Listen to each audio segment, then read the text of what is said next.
back to Tarot Tats and Tea. This was supposed to be a video walkthrough of a deck, however it's not. I'm going to put that one on hold. I've actually recorded the particular walkthrough I'm talking about, I would say on 4 occasions now. For some reason I'm just not happy with it. My walkthrough hasn't done either the deck justice or your patience. But this video is a VR to, it started off with Chronicles, but also Spirit of Avalon. I saw this VR,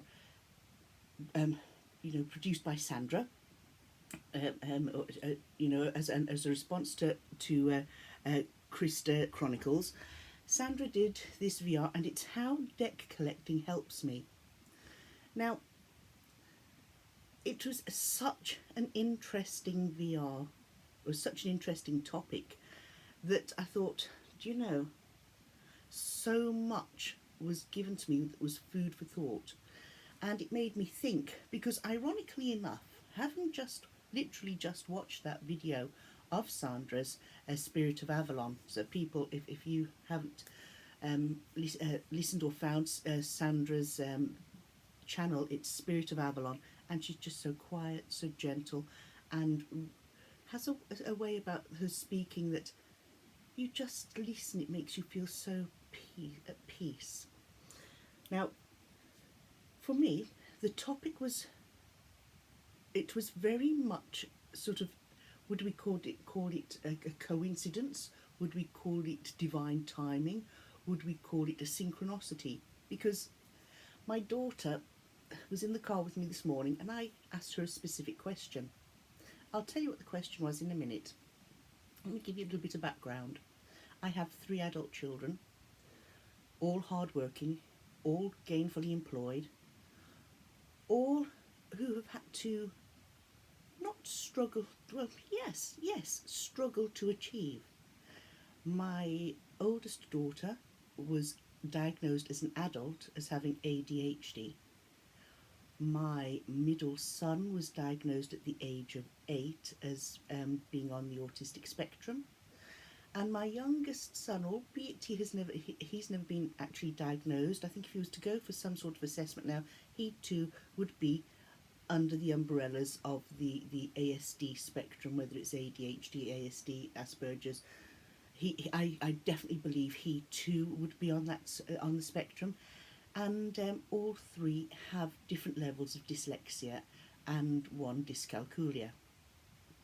So they to achieve what they've achieved in life has been nothing short of remarkable. I have one who is working in a hospital as an auxiliary nurse, but who is actually coming to the end of her own nursing degree, and she is a whiz in A&E. She eats, sleeps and breathes her work. I have my youngest who works in a hospital, who eats, sleeps and breathes his work. He is a nurse's aide. He also trains new members of staff who come in on things like the bladder scanners, the things that do the blood pressure, and a variety of other machines. I know the ECG machine too. And he has gone on and to move up and up and up. And I think he's at the level now where I think his next step is to go in to do his official nurse's training, but he wants to hang on a while before he does that. He is very much a people's person, as is my older daughter. My middle son works with his father. They have their own business. He joined the family business when he left school, and he will be taking over when my husband retires. And he will have his own business that, as he's been working for my husband now for, let's see, 10 years. And in those 10 years, he helped my husband grow the business. And it reminds me pretty much of my father and my brother, how my brother ended up taking over the business once my father retired, and has expanded that business. My father passed away 7 years ago this year, and in that time he's taken the business from strength to strength, and I see Joe doing likewise. Now, all three of mine are on the spectrum at some level. And something came up on my feed, and it was about the way people sleep or the habits people have. I thought, oh, I do that, oh gosh, I do that. And it sat on my mind. And I'm a retired school teacher. I've always been quirky. I've always done things quite different to everybody else. When I say quite different to everybody else in my social and working life. And I said to when I was talking to my daughter today, she surprised us with a visit last night and staying here for a few days. And we were on our own today, we were taking the dogs for a walk along the beach, and I said, can I ask you a question? She said, yes. I said, do you think I have ADHD? And she said, oh, I wouldn't be in the least bit surprised, Mum. It's nothing that both my sister or my mother have said in the past. My mum has always put me down as eccentric. You know, I'm the eccentric one of the family. I do things my way, nobody else's way. And sometimes it can seem a little bit odd to others, but I do it my way. This is my life. This is me. And I thought to myself, well, part of me wants to go for an assessment, but what purpose would it serve now at the age of 58? What purpose would it actually serve? I'm retired, I have my life and my things, and what I do for enjoyment. Other than just answering a question in my head, it'd be an awfully expensive way to go to have a question answered. I have never ever considered myself neurodivergent, albeit many people have.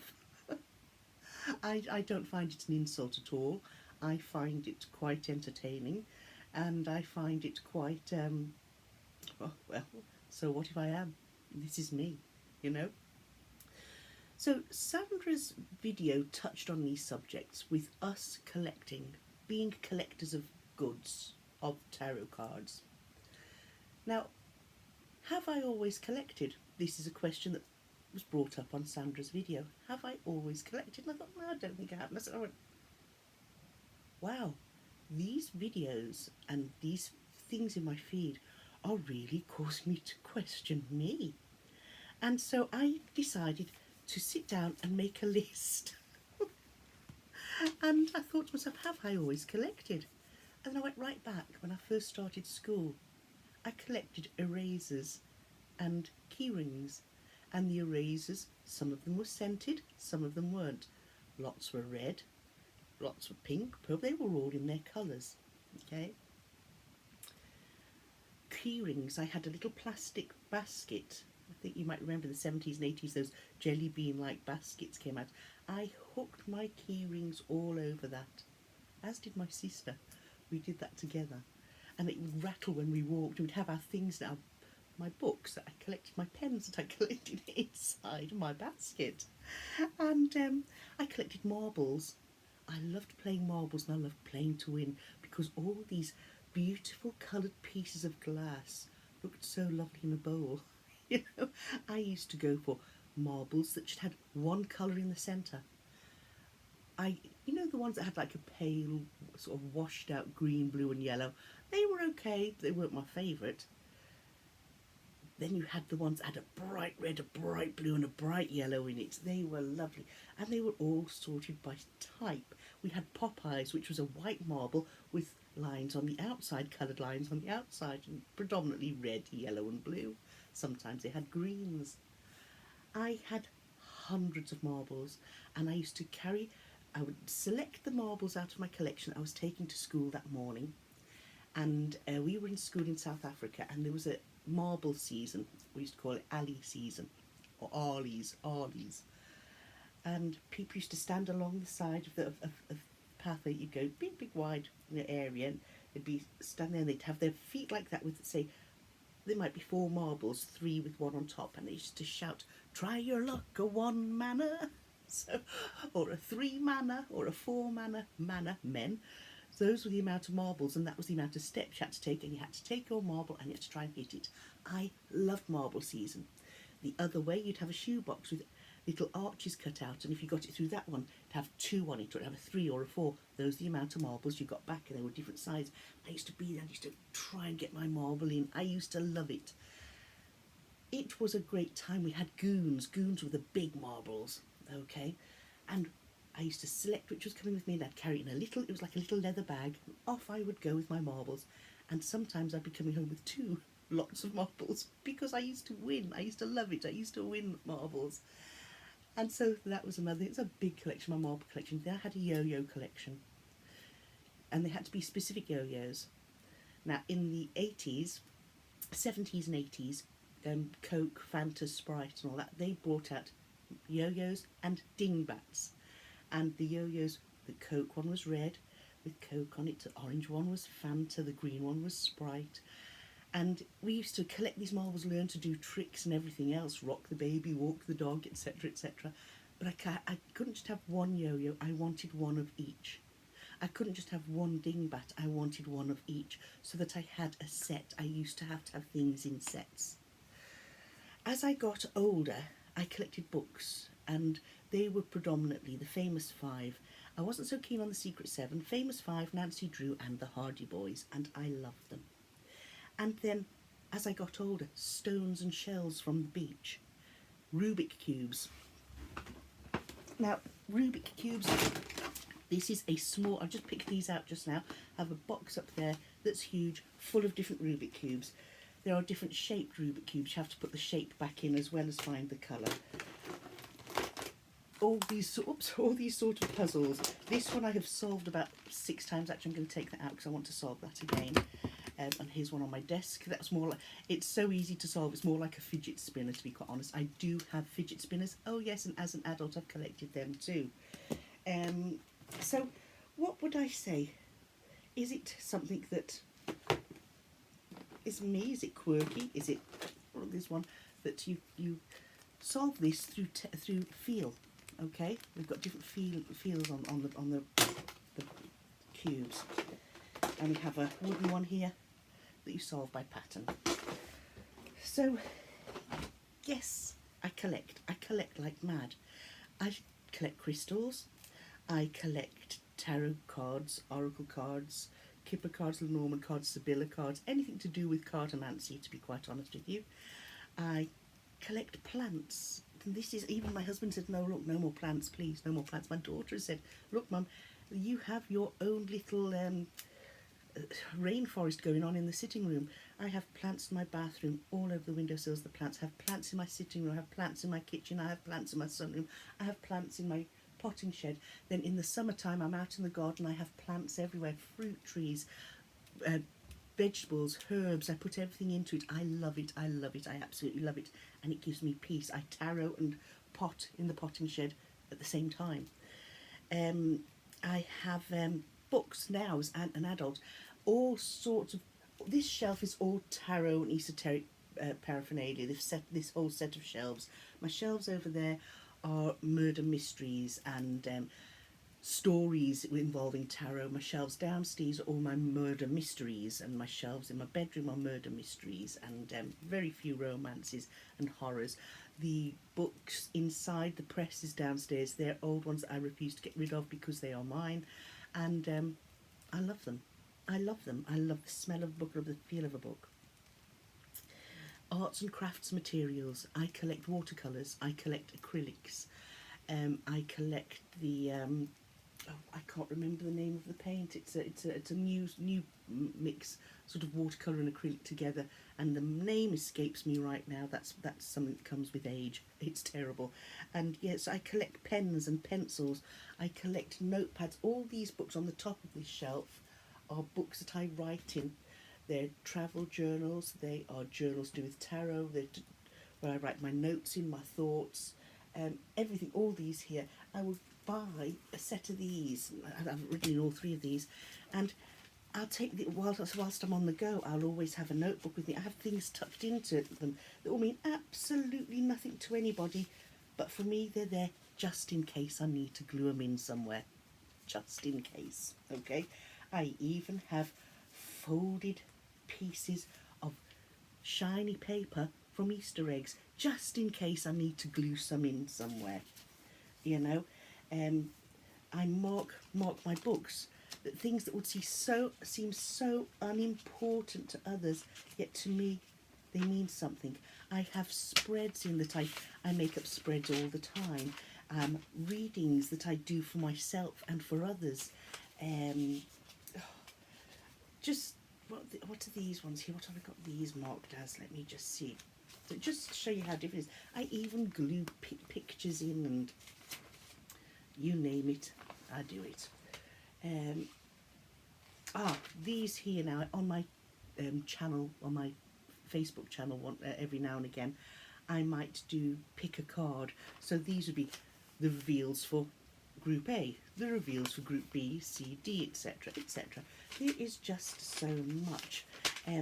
I will write questions in that I'm asking myself, and think, oh right, I'll answer that, and it'll be there. I think, well, I never did decide what I was going to do there, and then I'll go back and, right, I'll do it now. And when I'm travelling, I sit and write. So in a way, I collect my own words, if that makes any sense. It's just me. So if that makes me neurodivergent, it makes me neurodivergent. Do I care? No. Do I think I need to be treated any different to people? No. Do I think I am different? I'm different in the sense that I like my own company. Don't get me wrong, I always used to like being very sociable when I was younger, but I couldn't just be sociable, quiet, sociable guy. I had to be the life and soul of the party. I had to be the one that was telling the jokes, making people laugh. I hate to see people run down or miserable, so I'd be there being the bloody clown for everything. Well, I thankfully grew up by the time I hit 50 and decided, look, you need to sort yourself out. And this is what, well, 48 it was when I was diagnosed with cancer, and I thought, oh, do you know, I need to calm down. But in that calming down, I went from this adult lunatic to being how I was when I was a teenager, making my own way and not knowing where I fitted in. And making my own way, I was a bookworm. I went back to being a bookworm. Well, I never left being a bookworm, to be honest with you. But that go out and be the party person was not the real Elaine. It's the face I put on when I left my home country and moved here. It's the face I put on when I left my teenage years and wanted to be. I didn't know how to adult, so I just tried to be me, and I think I overcompensated and became a bit of a monster. I use that term loosely, of course. When I say a bit of a monster, I used to like to party as hard as the next person. I would work and play extremely hard. I do think that led to my ill health.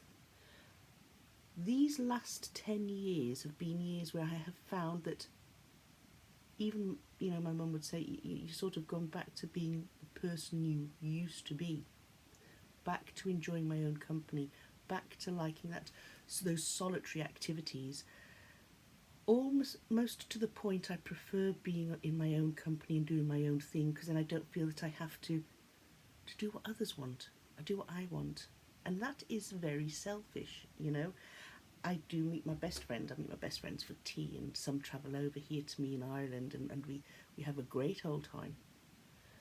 But in the main, I lose myself in my gardening, in my books, in my tarot. Another big thing for me is procrastination. And again, it's only from reading recently that procrastination is not laziness. I was thinking, gosh, retirement has made me lazy. But no, it hasn't. It hasn't made me lazy.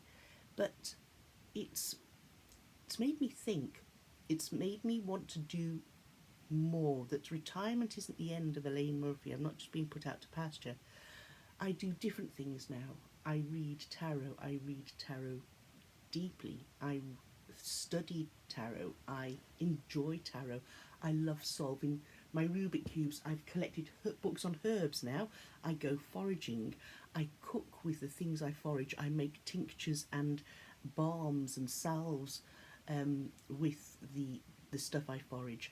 I bake bread. I live a much healthier lifestyle. And I'm really enjoying it. I would actually say I'm living my best life, reverting back to type. I love going out on my bicycle. Now, my bicycle is big and red. It's got flowers all over the mudguards and the mudguard around the chain.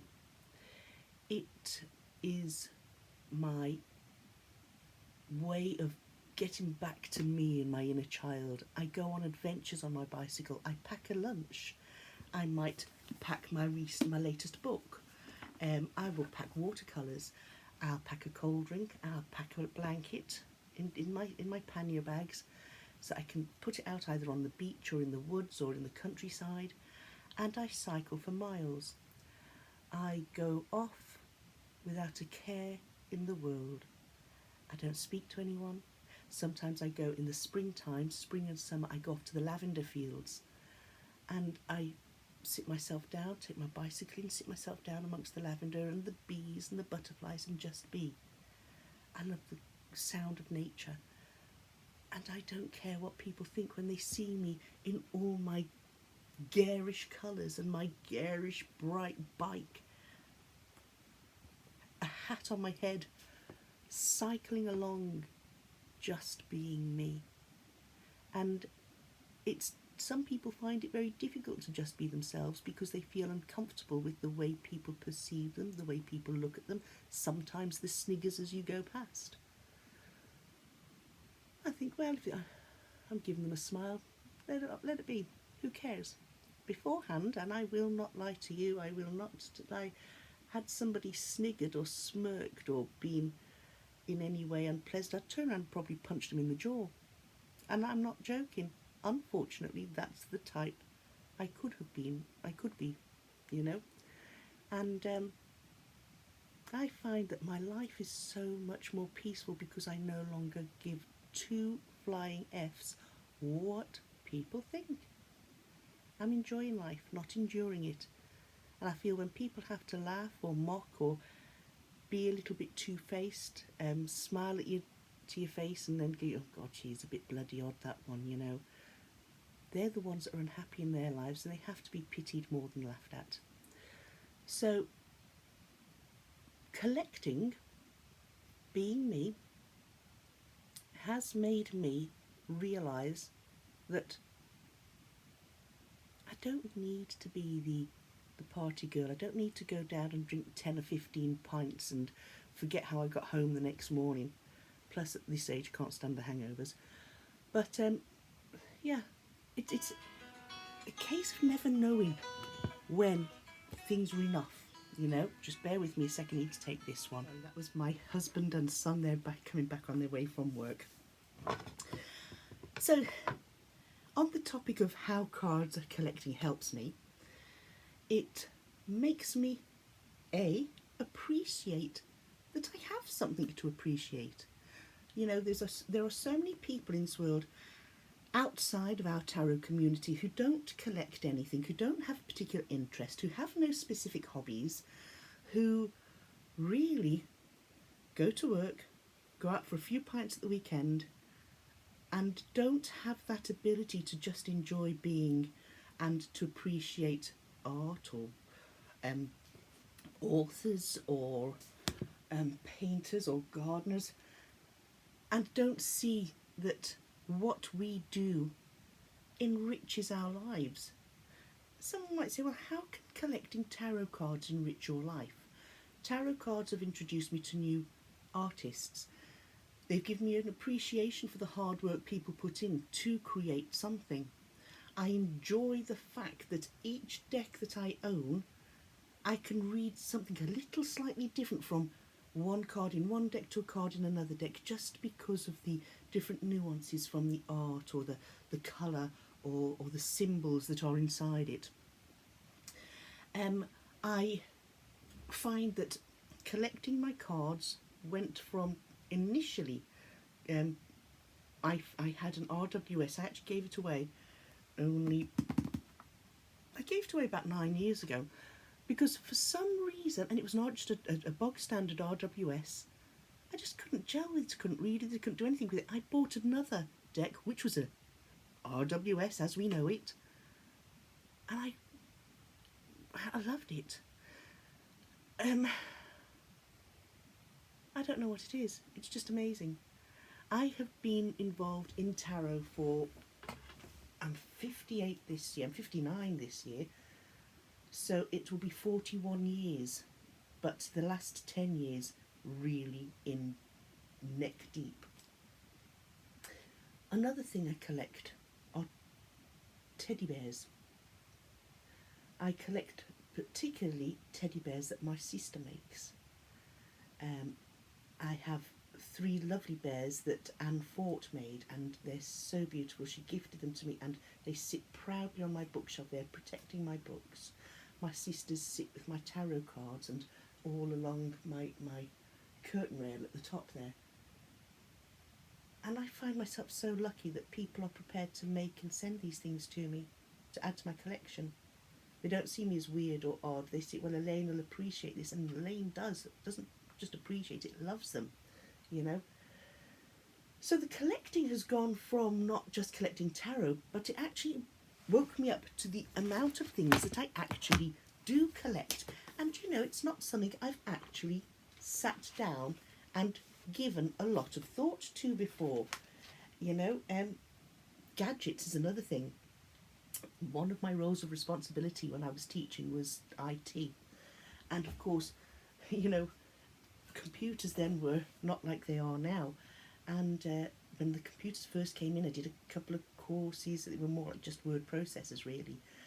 And I somehow fell on my feet when it came to having IT. But as technology progressed, it was iPads and smartphones and laptops and PCs, and I've never thrown any of my laptops out. I've rehomed them, I've cleaned them right down, I've repaired them, and I've rehomed them to children who might not have a laptop.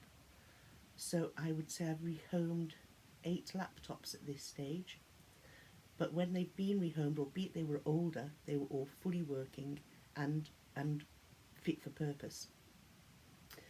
Now, retired, I can't afford to update and replace my technology like I used to, but hubby bought me a lovely laptop for Christmas. I already have a gaming laptop. Oh yes, that's another thing, I collect games. I love gaming. Jesus, the more I'm thinking about it, the more it's coming to mind that I collect rosary beads. That's a throwback to my days as a nun. Oh God, when you think about it. And it's never left. Put a spell on you. This is my laptop that hubby got me for Christmas. It's an Acer, and do you know, it is the lightest, it is the nicest laptop I've ever owned. I've had the MacBooks in the past, and I've rehomed 2 MacBooks, but this one, I don't know, I just love this. This is going to be my little workhorse. I'm going to transfer some. I've got my old PC up here, I've got my new PC downstairs. I'm going to put some work that I've got on my PC downstairs, and I'm going to put it on here because I can work anywhere in the house then, and when I'm travelling. So I'm really pleased with it, you know. So it's it's lovely. It's one of these where you can use this, or you can touch your screen and you can do that as well. So isn't that great? So yeah, so this is another thing I like. I love technology. But let's get back to tarot. How tarot has helped me. Like I say, it's opened my eyes to a new world. I find inner peace with my tarot. I find inner peace with my tarot more so than I ever did through any mainstream religion.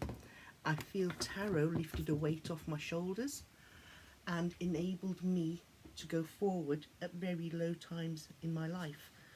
I find that tarot, I can get lost in the pictures of a card every bit as much as I can in the pages of a book. Okay, I have a pile of books here that I'm getting ready to review on my channel, so those can stay on one side for now, because I'm not going to do it now. This at the moment is something that's really, really struck a chord with me. It's not just struck a chord with me, it's made me open my eyes to my own habits. Just bear with me a sec while I pop the Rubik cubes back up there.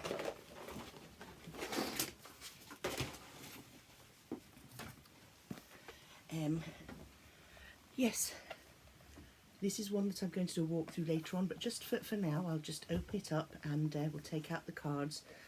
Being able to look at a deck of cards and step into them and read the card, meet the character, do a meditation, meet the character, have that character talk to you, have that character give you a gift.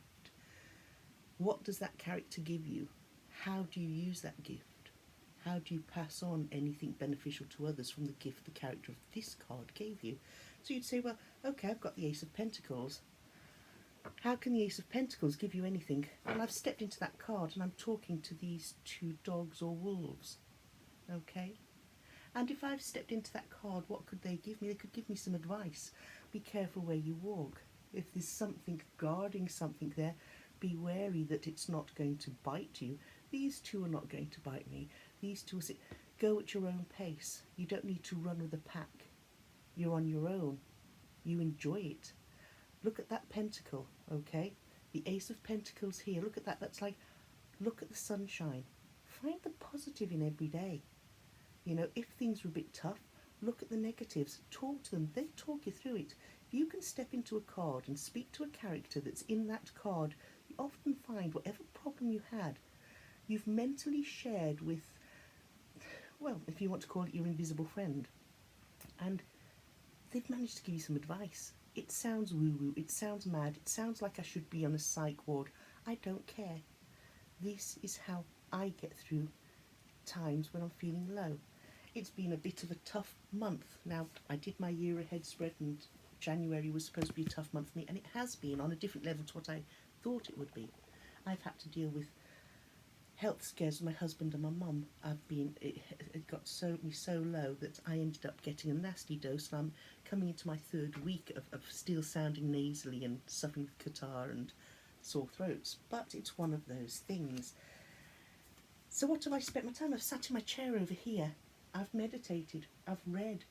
I've had my candles burning on my altar, my window open, incense burning, and just felt totally at peace. I've taken decks off the shelves, decks I haven't looked at for a while, and I've gone, I like this, you know. Just bear with me, I think that might be the milkman. It was the milkman. His grandchild came to the door, 7 years of age. That's 14 euro, please. so lovely. I actually got an extra couple of quid for a tip for being such a great little milkman. So yes, so we look at the different images in cards. We step into them. I think, and I might sound, I know it's not specific to people who are neurodivergent or people who collect tarot, but I do think we're in a group of people who have wonderfully active imaginations. A lot of us could potentially be authors, but procrastination slows us down. Procrastination stands in our way. And it's giving us ourselves that kickstart. I used to call it my swift kick in the backside, but even that didn't help. And I'd just like to think, well, you know, I'm not lazy because I love my gardening. I get up out of bed in the morning and I keep a tidy home. I like baking. I like going for rides on my bike. But if I see something that I think, well, I would like to get that finished, I'm the only one that puts pressure on me, nobody else. And it's like I'm putting a big roadblock in my way. And I think, and I can't get on with it. It makes me sweat. It makes me think, oh, no, I'm not getting out of bed at the moment. I'm going to sit here and read. I'll say, right, okay, I'm going to get out of bed in the morning and I'm going to start off. I might do downstairs. I'll do the kitchen, the dining room and the hallway. And then tomorrow I'll do the downstairs loo, the utility room and the lounge. Next day I'll start off up here. And I'll get to think, oh God, no, housework, no, I can't, no. What's stopping me getting out of bed and doing this? I don't know. I've got a book here that needs to be read. And I have my book there, then my iPad might be there, and I'm thinking, oh, then I'll get stuck in a rabbit hole, looking at different books, and I forget what I'm supposed to have been bloody doing. I thought to myself, is it age? But it's something that, when I was younger, I'd be reading a book, and my mum and dad used to go mad because they could have been calling me for about half an hour. Where the hell is she?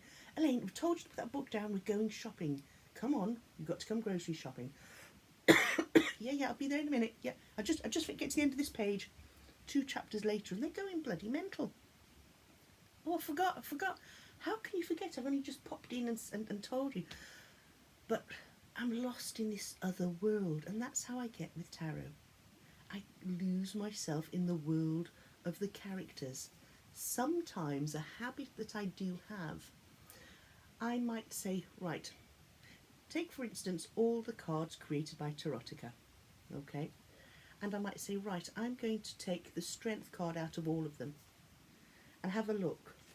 And I'll be looking at them, but in my mind, there's a story forming and they're all different characters. They're not just the strength card, they're different characters that have different strengths and they become a story. I don't know. Maybe I'm just completely odd and I didn't realise how damn odd I am. Oh, but I really don't care. I'm of the age with the carefreeness to be able to say I can enjoy my oddness, I can enjoy my eccentricity. If it is something that somebody would label as neurodivergent or ADHD, then so be it, that's me. And I fit in, I be me, and it'll also explain that, that maybe, just maybe, it's possible, there's a possibility there that neurodivergence is the thing that makes me kinder and more tolerant of other people, and particularly of people who have a variety of different struggles in life. I know, having 3 children who are the most remarkable adults, I will never forget. People say the terrible twos, the temper tantrums. I didn't have that with my kids. Amy would have been the one that would have had the tantrums out of all of them, if you could call them tantrums. Every now and again she would just go, ah! That was Amy growing up. She's a wonderful, wonderful, beautiful, beautiful human being. She is remarkable. Joe and Jim are wonderful, remarkable, beautiful human beings. And all 3 of them are so different to each other. And yet they all have these sort of atypical traits to that fall under the umbrella of that vast spectrum known as ASD and that ADHD, and it's amazing that they have managed to do what they've done. I'm so bloody proud of them.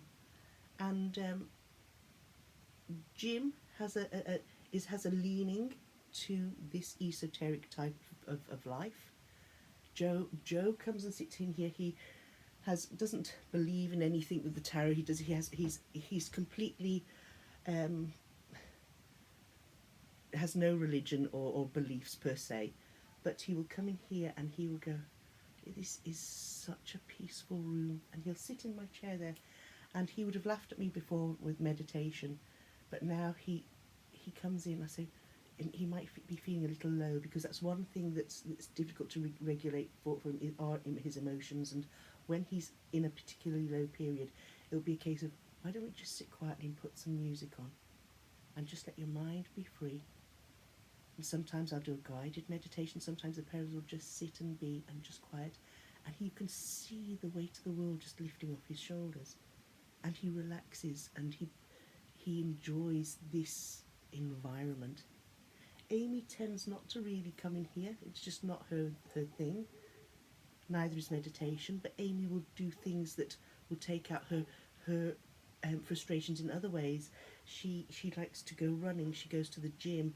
She loses herself in going for long walks, and that's when all her things, her stuff gets off her mind. She'll go and sit by my dad's grave and talk to him, and that's how she gets rid of her stresses and strains.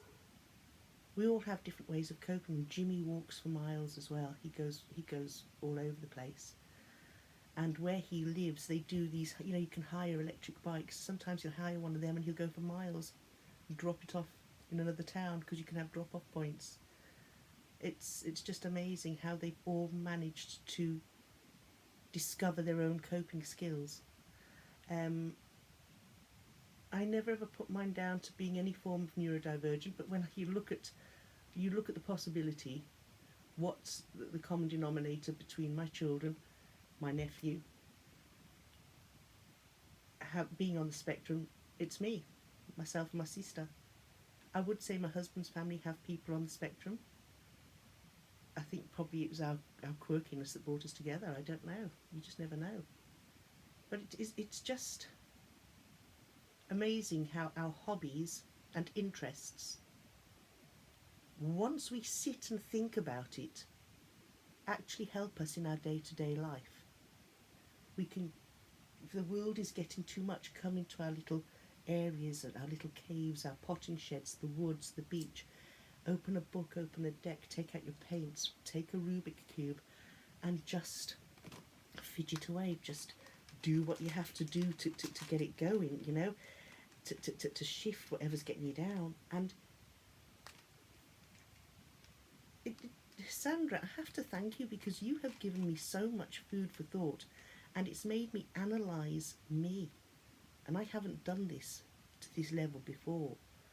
And it's funny, because it's come at a time when I was questioning me as an individual, and me with all my quirks. I have to have my curtains pulled a certain way.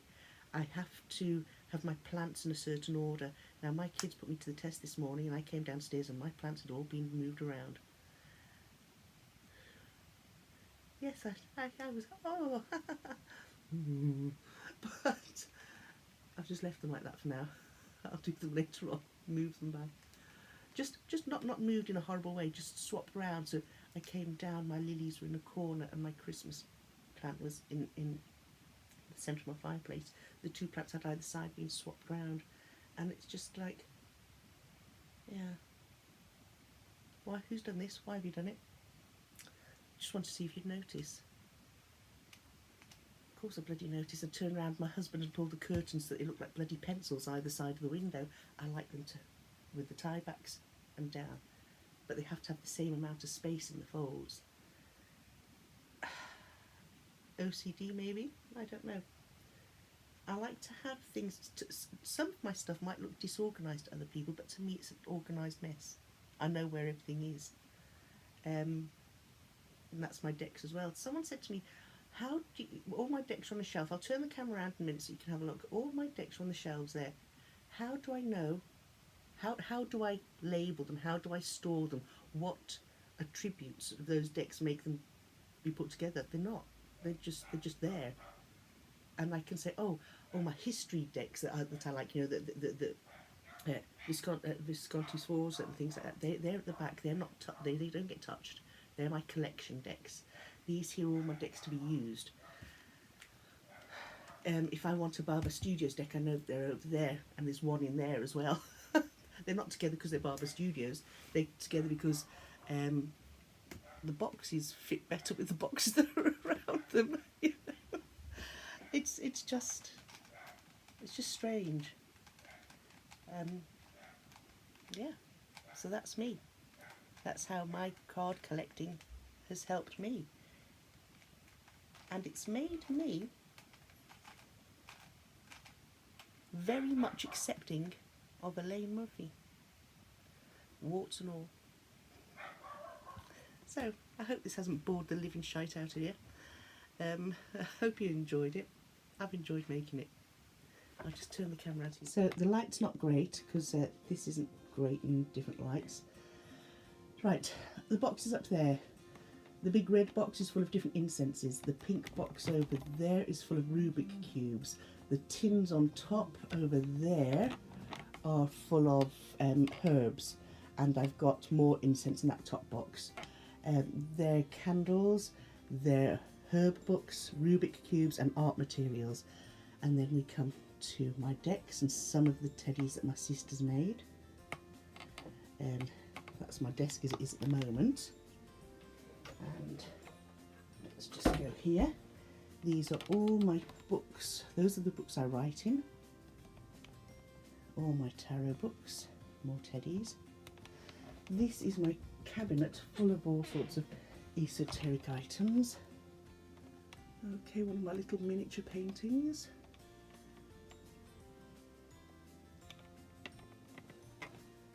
And down there we've got shells, we've got herbs, we've got stones, we've got salt and pepper, all my things I do for protection and cleansing. This is my reading seat, and here's my altar that's been extended onto my windowsill. Okay. In my window I have loads of crystals, and there are more teddies and stuff that my sister's made.